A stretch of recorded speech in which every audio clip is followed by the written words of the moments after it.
1-0 ഒരു വിജയം Real Madrid സ്വന്തമാക്കിയിട്ടുണ്ട്. അതും ഫസ്റ്റ് ലെഗിലാണ്. കളി ഇനിയും തീർന്നിട്ടില്ല, നമുക്കറിയാം ഒരു ലെഗ് കൂടി ഉണ്ട്. സോ വിനിക്ക് എതിരെ ഉണ്ടായ സംഭവങ്ങളൊക്കെ നമ്മൾ കണ്ടാണ്. പക്ഷെ എന്നിരുന്നാൽ പോലും ഒരു നല്ല വിജയം തന്നെയാണ് അത്. റയൽ മാഡ്രിഡ് ഫാൻസിന് എല്ലാവരും ആശ്വസിക്കാൻ പറ്റിയൊരു വിജയമാണ്. വിനിക്ക് നേരെ ഉണ്ടായ റേസിസം നമ്മൾ കണ്ടാണ്. ആ ഒരു പ്ലെയർ ആളെ മങ്കിന്ന് വിളിച്ചു എന്നാണ് പറയുന്നത്. ആളൊന്നും തന്നെ കളി ചെയ്തിട്ടില്ല, പക്ഷെ ആ ഒരു ഒറ്റ കാര്യം കൊണ്ട് ആൾ ഫേമസ് ആയി എന്നുള്ളതാണ്. ഇതൊട്ടും ശരിയായിട്ടുള്ള കാര്യമല്ല. ഇപ്പൊ നമ്മള് എപ്പോഴും കണ്ടുവരുന്ന ഒന്നാണ് വിനിക്ക് നേരെയൊക്കെ ഉള്ള റേസിസം. ഇത് ഫുട്ബോൾ ഫാൻസിനിടയിൽ ഒട്ടും നല്ലതല്ല എന്നുള്ളതാണ്. കാരണം ഇതൊരു ബാഡ് ആയിട്ടുള്ള കാര്യമാണ്. ആൾക്കെതിരെ ആള് ചെയ്തതും ശരിയല്ല, നമുക്കറിയാം.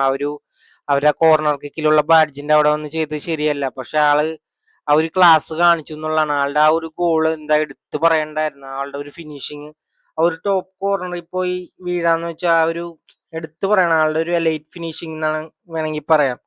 കാരണം അത്രയും ക്ലാസ് ആയിട്ടുള്ള ഒരു ഫിനിഷിംഗ് ആയിരുന്നു. ആളിപ്പോ ബാക്ക് ടു ബാക്ക് ഗോളുകൾ അടിക്കുന്നുണ്ട്. ഒരു തിരിച്ചറിവിൽ തന്നെയാണ് പുള്ളി. അതിനൊക്കെ ഒരു മറുപടി ആയിട്ട് ഇങ്ങനെ തന്നെയാണ് ചെയ്യേണ്ടത്. സെക്കൻഡ് ലെഗിലും ഒരു ഗോൾ കൂടി അടിക്കണം അങ്ങനെ തന്നെ. കാരണം ആ ഒരു ഫിനിഷിംഗ് കണ്ട് എല്ലാവരും ഒന്ന് ഞെട്ടിയിട്ടുണ്ടാവും എന്നുള്ളതാണ്. കാരണം അത്രയും ഒരു കിടിലം ഫിനിഷിംഗ് ആയിരുന്നു. പ്രത്യേകിച്ച് ഗോൾ കീപ്പർക്കാണെങ്കിലും ഒന്നും ചെയ്യാനില്ല എന്നുള്ളതാണ്. കാരണം അത്രയും കിടിലം ഫിനിഷാണ് പുള്ളി ആ ചെയ്തത്. അപ്പൊ നിലവിലിപ്പ നല്ല രീതിയിൽ തന്നെ വിനീഷ്യസ് കളിക്കുന്നുണ്ട്. ആൾക്കെതിരെ ഇങ്ങനത്തെ അലിഗേഷൻസ് വന്നത് ആദ്യമായിട്ടൊന്നല്ല, ഇതിക്ക് മുമ്പ് ഉണ്ടായിട്ടുണ്ട്.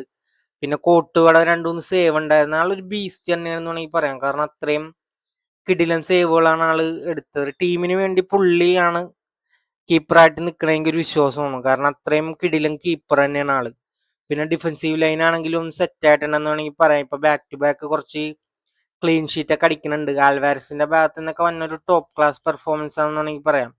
കാരണം ആൾ അത്രയും ആ ഒരു ബാഡ്ജിന് വേണ്ടി കളിക്കുന്നുണ്ട്. ആളുടെ ഒരു മുൻ ടീമിനെതിരെയാണ് പുള്ളി കളിച്ചത്. സോ ഹുൻസൺ ആണെങ്കിലും ആളുടെ മാസ്റ്റർ ക്ലാസ് എന്ന് വേണമെങ്കിൽ പറയാം. ആളുടെ ചില പാസുകളൊക്കെ കണ്ട അത്രയും കിടിലനാണ്. പിന്നെ ചുവാമേനിയുടെ കുറെ കാലത്തിന് ശേഷം ഒരു മാസ്റ്റർ ക്ലാസ് എന്ന് വേണമെങ്കിൽ പറയാം. കാരണം അത്രയും കിടിലൻ കളിയായിരുന്നു. പിന്നെ നമ്മൾ കണ്ടാണ് ജോസെ തിങ്സ്. ആളൊരു എന്റർടൈനർ ആണ്, നമുക്കറിയാം. ആൾ ഇന്നലെയും അത് കാഴ്ചവെച്ചു എന്നുള്ളതാണ്. ടീം മൊത്തത്തിൽ റയൽ മാഡ്രിഡ് അത്യാവശ്യം മെച്ചപ്പെട്ടിട്ടുണ്ട്. നല്ല ലിങ്ക് പ്ലേയും കാര്യങ്ങളൊക്കെ വരുന്നുണ്ട് ആളുടെ ഭാഗത്തു നിന്ന്. സോ ഈ ഒരു ചാൻസ് എംബാപ്പയുടെ അത്രയും ബ്യൂട്ടിഫുൾ ബിൽഡപ്പ് ആണ് അവിടെ വന്നത്. പക്ഷെ ആൾക്കത് ഫിനിഷ് ചെയ്യാൻ പറ്റിയില്ല. അത്രയും കിടിലനായിട്ടാണ് വിനി ആ ഒരു ബാക്ക് പാസ് കൊടുത്തതെന്ന് വേണമെങ്കിൽ പറയാം. സോ എന്താ പറയാ, ബാഴ്സക്ക് ഒരു തോൽവി കൂടി വന്നിട്ടുണ്ട്. റയൽ മാഡ്രിഡിനെ കളിയാക്കാൻ നിന്നിരുന്ന വെച്ചാണ്. പക്ഷെ അവരിപ്പോ ലലീഗയിലും 2ാം സ്ഥാനത്തേക്ക് മാറി എന്നുള്ളതാണ്. റയൽ മാഡ്രിഡ് ഇപ്പോൾ 2 പോയിന്റിന് നിലവിൽ മുന്നിലേക്കാണ്. അതൊട്ടും വിചാരിച്ച് കാണൂല. സോ ഒരു മിസ് പെനാൽറ്റി ഉണ്ടായിരുന്നു, നമ്മൾ കണ്ടാണ്.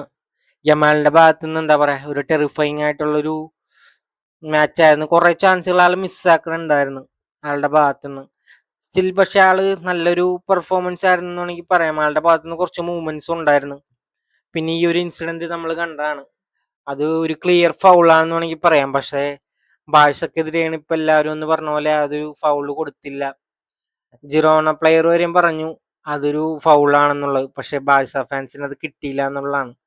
സോ ബാഴ്സക്കെതിരെ ഉണ്ടായിരുന്ന ഒരു ഫൗളാണ്, എന്നിട്ടും അതും കൊടുത്തില്ല എന്നുള്ളതാണ്. അപ്പൊ ഇപ്പൊ എന്താ പറയാ, റെഫറി മൊത്തത്തിൽ ഈ ബാഴ്സക്കെതിരാണെന്ന് പറയാം. ബാഴ്സലോണ അത്രയും ഒരു കലിപ്പിലായിരിക്കും എന്ന് വേണമെങ്കിൽ പറയാം.